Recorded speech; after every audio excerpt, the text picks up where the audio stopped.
All right, Lord of the Rings, Rings of Power, Season 1. Just as a warning, I'm going to spoil everything in this first season. This season tracks the forging of the 3 elven rings and the creation of Mordor. It is set in the Second Age of Middle-earth, which is thousands of years before the events of The Hobbit and The Lord of the Rings, all of which take place in the Third Age. And it's based on the appendices of the Lord of the Rings books, which is a set of texts, part of which describes what happened in the Second Age at a very high level. Amazon had bought the rights from the Tolkien estate in 2017, but it's worth noting that they didn't really purchase the rights to any of the earlier texts, such as the Silmarillion, which goes through the First Age, and the creation of Middle-earth. So when it comes down to it, there's really just not much text here that they are drawing from. I haven't read the appendices in a long time, so I don't have a great recollection of it, but they're essentially working off of a skeleton of what was supposed to have happened, and really doing the heavy lifting to fill in the blanks. So what happens in this season? Well, first we have the storyline of Galadriel and Halbrand. We start off with this really beautiful opening with Galadriel and Valinor, and the recounting of the 2 trees and the fight with Morgoth. My understanding is that this is a flyby of some of the stuff that happened in the First Age in the Silmarillion. During this big battle with Morgoth, Galadriel's brother Finrod dies while he's fighting Sauron, and this launches Galadriel off into a hunt against Sauron. Of course, she wants to do well by the rest of the world, but you also sense that there is a little bit of a story of revenge here. But the rest of the elves don't want her to carry on the fight,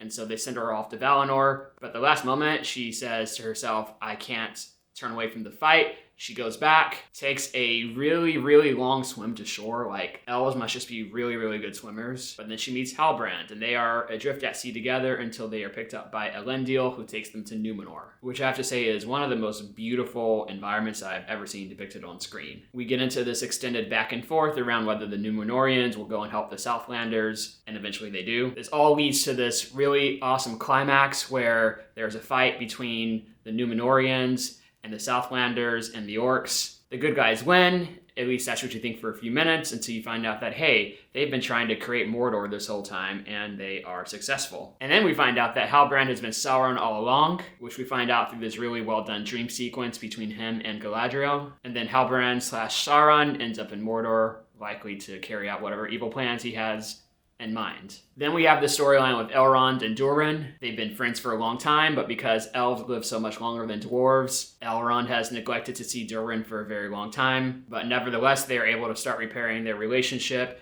and it comes to light that the dwarves have found this mineral called mithril. Turns out there's actually some kind of blight, some kind of darkness affecting the lands of the elves, and the light and the magic from the mithril is the only thing that can stop it. So the elves ask the dwarves whether or not they can mine it, and the dwarves say no, but along the way Elrond had gotten this very little piece of mithril, and so they're like, well, how can we use this little piece that we have? And they come up with the idea, what if we stretch it out? What if we alloy it with other metals into a crown or a ring or a few rings? And thus we get the creation of the 3 elvish rings. All right, and then we have another storyline, this one between Arondir, Bronwyn, and the Southlands. The Southlands is the home to a bunch of people of the race of men, but these particular people were in the wrong side in the fight with Morgoth, and so they're being patrolled by elves. You have Theo, who is Bronwyn's son, who finds this evil-looking sword, and the orcs are busy with this project digging these tunnels under the Southlands. And those tunnels that the orcs have been digging were actually intended to help create Mordor. And then we have a final storyline, and now I'm going through this, I'm like, this is a lot of storylines, but we have a final storyline with the Harfoots and the Stranger. The Harfoots are this hobbit-like group of people who are about to embark on their seasonal migration to the Grove. A meteor crashes, and in it is a man who is called the Stranger. No one knows who he is, he can't talk, he doesn't seem to remember where he came from. We don't even know whether he's good or evil. But we have this mysterious-looking trio of evil-looking people who are looking for the Stranger because they think that he is Sauron, but turns out they have the wrong guy. He's not Sauron, he is probably Gandalf.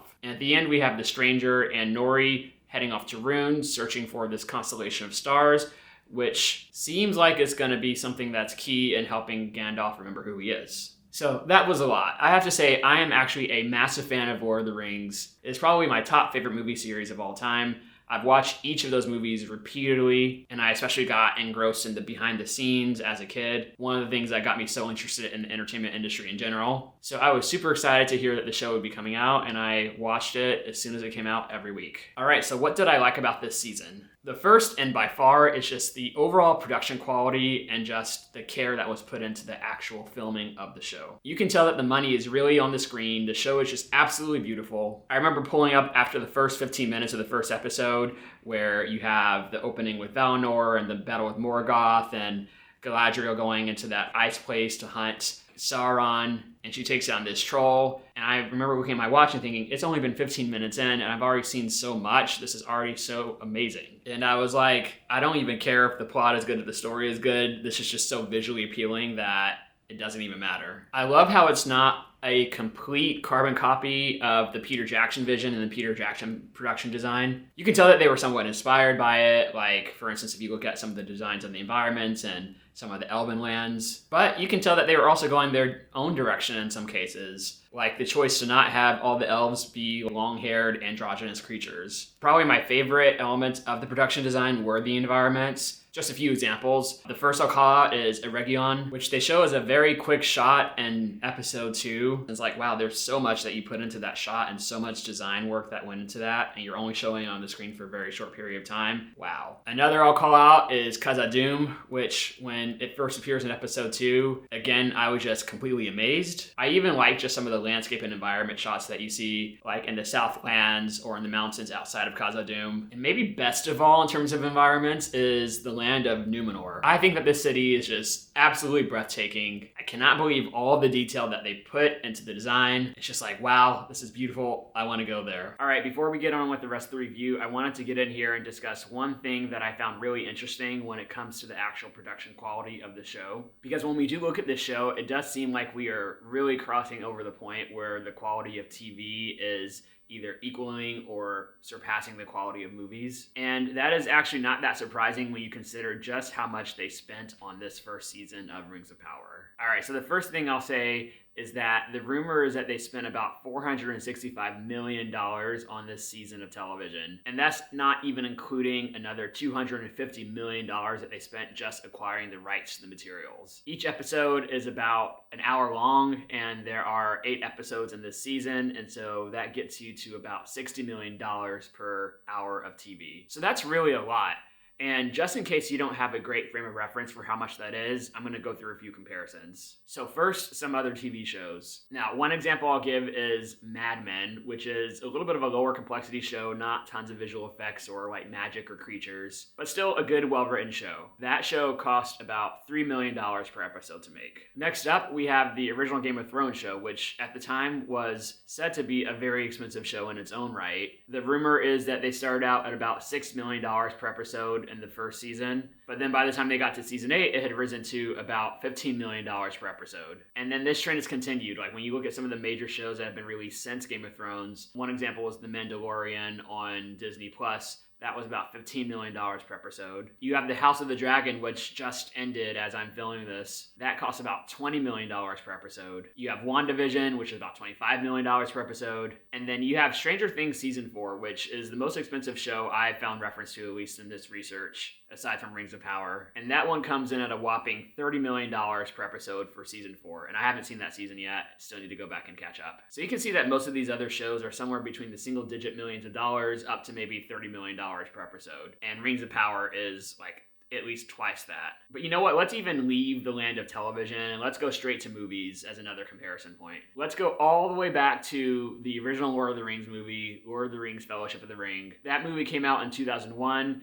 And at the time, that movie cost $93 million to make. Now, there's been a lot of inflation since then, and so if you adjust for inflation to get it to 2022 dollars, that's about $150 million today. That movie was about 3 hours long, and so if you divide by 3, you get to about $50 million per hour for that movie. If you go through the other 2 movies, The Two Towers, The Return of the King, you get actually a pretty similar value, $50 million per hour. So in sum, this show is significantly more expensive than really many other comparable shows, and even a little more expensive than the movies were to make originally, which is pretty astonishing. And one other thing that kind of separates this show out, at least from the movies, is that in the movies, they had some big name actors such as Ian McKellen and Cate Blanchett which I'm sure cost a lot of the actual budget to pay for those actors. The show doesn't really have that many big name actors. And so what that means when you're comparing it to the movie is that probably a higher proportion of the show budget went to the actual production, the actual visual effects, the actual creation of the story. All right, and one more thing while we're talking about all this, I just wanted to take a second to appreciate just how much the Lord of the Rings franchise has generated, because I think the numbers are actually pretty staggering when you get into them. So first, you have the original Hobbit book, which was published September 21st, 1937. And then the Lord of the Rings novels were published starting in July 29th, 1954. So it's been about 85 years since the original Hobbit book was released, and so that's the time frame we're dealing with as far as like money generated. To start off, just with the books, you have the Lord of the Rings books, which have sold about 150 million copies. And then you have The Hobbit, which has sold about another 100 million copies. So that's 250 million copies of books. Now, we don't really know how much these books cost on average, but if you assume something reasonable, like $15 per book, you get to a figure of about $4 billion for total book sales since the books were released. Now, going back to the show, which we were talking about earlier, you have the $465 million for the production budget for the first season, and then the $250 million that they paid just for the rights. So that's about $715 million just spent on the show so far. Now, we don't really know how much revenue this is going to generate for Amazon through Amazon Prime memberships and whatnot, but if you assume for the sake of argument that they're at least going to break even, if not be profitable, then I think the $715 million number is a good one to have in this calculation. So then you have the movies. You have the original Lord of the Rings movies, which totaled about $3 billion in global box office between the three movies. You have The Hobbit, which is another $3 billion at box office. And so when you add that up, that is over $10 billion in value generated by this franchise. And that's not even including things like all the games, all the merchandise. If you wanted to really stretch it, you would actually say like, okay, a lot of people have been inspired by the Lord of the Rings books.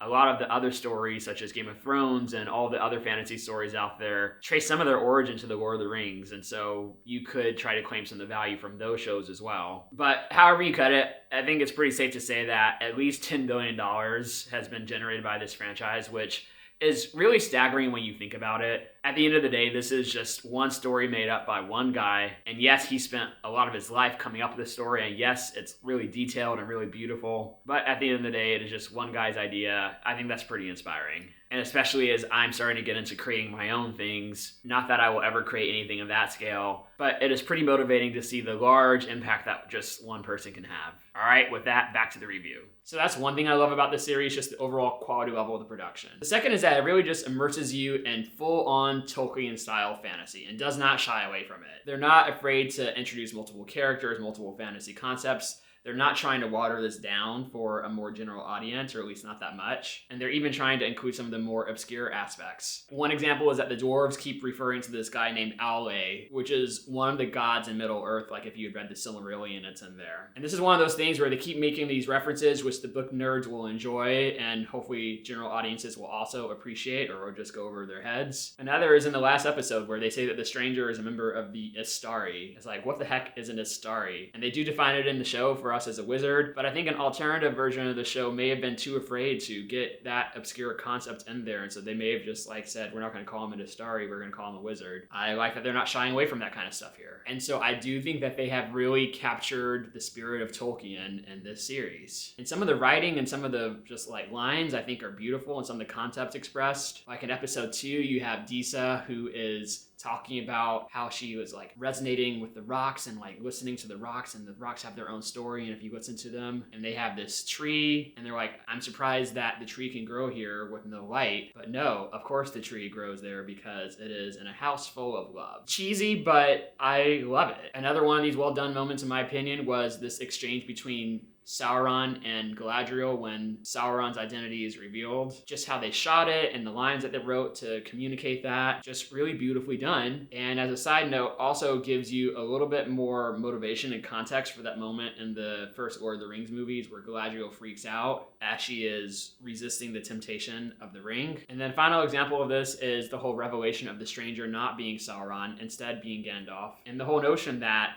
The Stranger, you can choose to be good. Again, cheesy, but for whatever mood I was in when I watched it, it really hit me in the right way. The third thing I'll call out that I really liked about this series was the diverse casting. I'll say that there has been some controversy about this because this whole story is supposed to be an origin of Western Europe, and back then, most people were white. But in this show, you have characters like Arondir and the Queen Regent who are not white. And it's a similar thing that's been going on in other shows such as House of the Dragon, where they have cast Lord Corlys and the entire Velaryon family as black. And I have to say that I really love these casting choices. Even if they're not historically accurate, neither is the rest of the series. Like, there were not wizards and dragons and whatnot back then either. So it's not really a far stretch for me to say that, hey, maybe there were some black people there too. And I've been enjoying this type of fantasy content for so long in my life. Many, many years though, I just never saw myself represented in it. And it's nice to see that starting to change. So I have to say then that my favorite part of the series, the entire series, was probably episode 6, which is the battle between the orcs and the Númenóreans and the Southlanders and the creation of Mount Doom.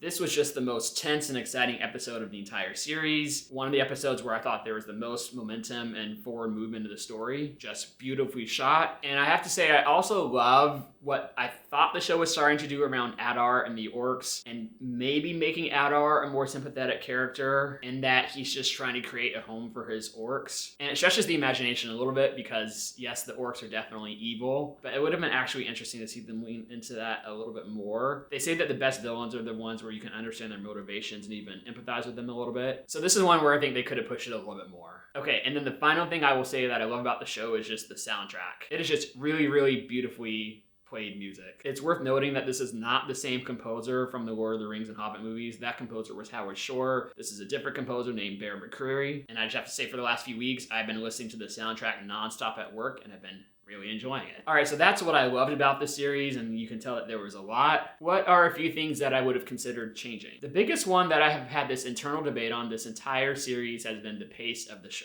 This is a thing where there's been a lot of discussion online, and the general criticism is that there are a few areas of the show where they could probably tighten up, or they can maybe make it move faster, that sometimes the show seems like it's spinning its wheels and not a lot of forward momentum episode to episode in terms of the plot. And I really debated back and forth whether I agreed with this criticism. On the one hand, I like the pace. Sometimes it felt like this beautiful flower that was slowly unfolding, where they're really trying to give you the time and the space to sit back and just absorb. And looking back, I have to say that I do have trouble figuring out which areas I would cut if I were to cut any. But on the other hand, part of me agrees with the criticism because there were very few moments in the entire series where I was sitting on the edge of my seat thinking to myself, man, I really have to see what happens next. Like, it didn't always feel like there was massive forward momentum aside from that episode 6 where they create Mordor. For instance, they spend quite a bit of time in Númenor trying to decide whether they are going to go and help the Southlanders. And I remember that they had effectively decided at the end of one episode that yes, we're going. And then they spend the entire next episode redeciding, yes, I'm going. And part of me thought, could they have just collapsed that into one episode? So at the end of the day, I'm a little torn. And I have to say that this is an area where I probably had my experience negatively impacted by what I was hearing online. If I had not heard any of that, I probably would have just enjoyed the show and just thought the pace was great. But I have to say, when I sit back and reflect, and even compared to some of the other shows that I'm watching right now, such as House of the Dragon and Andor, where it's like, in those shows, it's every episode, I'm on the edge of my seat. I'm like, what happens next? That's just not something I felt with the show very consistently. I have to say that I have been talking with a few other friends and colleagues about what they think about the show, and most of them just love it, even the pace. So this may be a little bit of a personal taste question. All right, so what did I think about this series of television overall? For this first season of the show, I'm going to give it a 4 out of 5 star rating. It is really, really astonishing in so many different ways, and I'm really looking forward to the next season. I do think that if it had felt like there was a little more consistent forward momentum, I would have given it a 5 out of 5 stars. All right, that'll do it for this video. I would really love to hear what you thought of the show, and so if you have any thoughts, please put them in the comments down below. As always, if you like this video, hit the like button, which will help others find it, and subscribe for more. Peace.